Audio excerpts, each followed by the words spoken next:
তো এই অবধি রাখলাম ইনস্টাগ্রামের ব্লগে সবাইকে স্বাগতম। তো বন্ধুরা আজকে দুপুরের রেসিপি কি আমি সেটা একটু তোমাদের সঙ্গে শেয়ার করলাম। এর আগে বলছিলাম তো আজকে বৃষ্টি বৃষ্টি ভাব, তো দেখি কি করা যায়। তো চলো বন্ধুরা। তো বন্ধুরা বৃষ্টি বৃষ্টি ভাব, তাই ভাবলাম একটু ঘরে আছে ডাল আর কি লাগে চিন্তা বলো। তো তাই একটু মিক্সচার করে ডাল খিচুড়ি বানিয়ে নিলাম। তো এখানে আমি দিয়েছি ঝিরি ঝিরি করে আলু আর হচ্ছে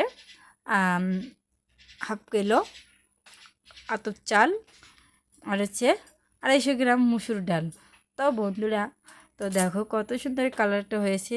তো ভাবলাম পুরো ভিডিওটা তোমাদের সঙ্গে শেয়ার করব, তো সময়ের অভাবে আমি করতে পারলাম না। তো দেখো বন্ধুরা কত সুন্দর হয়ে গেছে।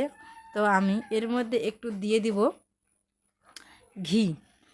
ঘিটা দিলে কেমন কী হবে বলো তো বন্ধুরা, মানে চকচকে হবে, নিচে যে লাগিয়ে থাকে তো সেটাও লাগবে না। তো এটা আমি একটু ভুনা খিচুড়ি করবো আর কি, জল সেরকম কম দিয়েছি তোমরা দেখলেই। তো দেখো ঘিটা দিয়ে দিলাম একদম, এটা সেন্টটা না জাস্ট অসাধারণ লাগে আমার ঘিয়ের সেন্টটা, তাই একটু আমি হালকা পরিমাণে ঘি দিয়ে দিলাম। তো বন্ধুরা দেখো, তো এরপরে আমি খিচুড়ির সাথে কি বানাবো সেটাই আমি তোমাদের সঙ্গে শেয়ার করবো। তো বন্ধুরা দেখো আমার একদম ভুনো খিচুড়িটা হয়ে গেল ভুনা ভুনা। তো দেখো গামলার মধ্যে নামিয়ে নিলাম, কত সুন্দর লাগতেছে। তো এই এগুলো যেগুলো দেখছো আর কি শুকনো লঙ্কা। তো বন্ধুরা এর আগে বললাম তো খিচুড়ির সাথে কী বুনবে, তো নিয়ে নিলাম একটা আলু। তো আলুটা যাই হোক হাত থেকে পড়ে গেল, তো এটা এখন ঝুড়ি ঝুড়ি করে আমি কেটে নেব। তো দেখো আমি ঝুড়ি ঝুড়ি করে কেটে নিলাম, নেওয়ার পরে দেখো কত সুন্দর হয়ে গেল। তো ফাইনালি বন্ধুরা আমার দুপুরের রেসিপি খিচুড়ি আলু ভাজা হয়ে গেল।